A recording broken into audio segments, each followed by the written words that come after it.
Asked the librarian for a book on stars. She gave me a funny kind of picture book with portraits of men and women with names like Veronica Lake and Alan Ladd. I explained that wasn't what I wanted at all.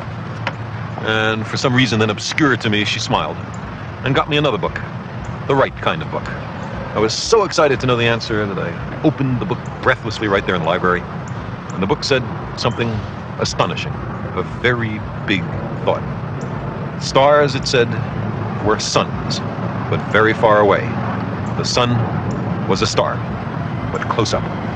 Carl Sagan then sent me a letter, hand-signed, saying, I understand you're considering Cornell. If you come by and visit, I'd be happy to show you the lab. And I said, is this Carl Sagan? Is this, I showed it to Mom, Dad, could this be? And it was. I wrote back and I said, yeah, we'll go up in 2 weekends. He met me on a Saturday morning in the snow.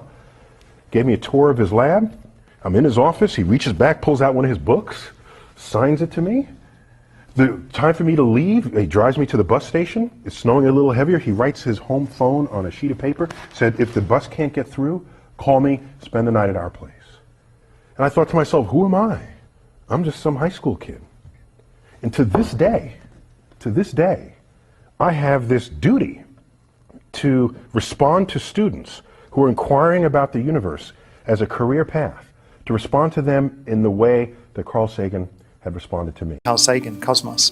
And Cosmos was a tremendously, and still is a tremendous influence on me and my thinking, because Carl Sagan really felt, and he was absolutely right in my view, that science is more than just science. It is part of culture, it's part of our civilization. It's a fundamental, one of the fundamental pillars on which our civilization rests.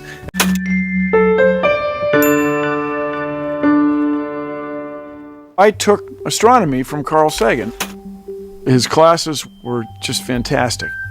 If you saw the series Cosmos, the original Cosmos, his lectures were like those television shows. He would bring these pictures from the Jet Propulsion Lab you'd never seen before, from Mars. These would be on slides. Technology using translucent images with light projected through them, in focus. At my 10th reunion, I met with him for a few moments, and I said, I want to do this show about science for kids. He said, focus on pure science. Kids resonate to pure science. That was his verb, resonate. So the Science Guy show has a little bit about bridges and dams and civil engineering works and gears, but it's mostly about science. Now the current's set up by warm and salty water